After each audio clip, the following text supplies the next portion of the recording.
So you see signs of black mold on your aircon trunking, and maybe some water dripping out of your aircon blower, and you see that there's jelly coming out of your aircon drainage. You might think to yourself that you might want to try this viral hack that's been spreading online. Well, is it a good idea? Let's learn. According to this hack, what you want is to get a soda bottle, and you cut a hole roughly the same size as your aircon drain pipe. You then stick it to the drain pipe and use a regular vacuum cleaner to suck out the jelly clog from the aircon drain pipe. Now the idea is that the soda bottle acts as a water separator, trapping the water, preventing it from being sucked into the vacuum cleaner. Now watch what happens when I turn the vacuum cleaner on.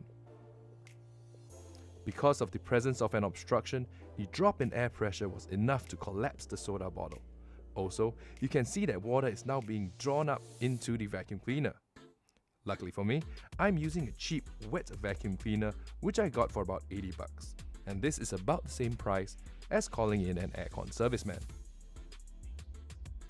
Now that all the water has been removed from the aircon drain, let's open up the wet vacuum cleaner to check how much water has been extracted.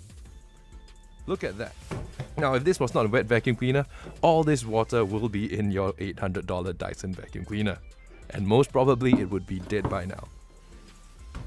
If you want to learn the proper way to clear your pipe using a cheap wet vacuum cleaner, check up here for a link to that video.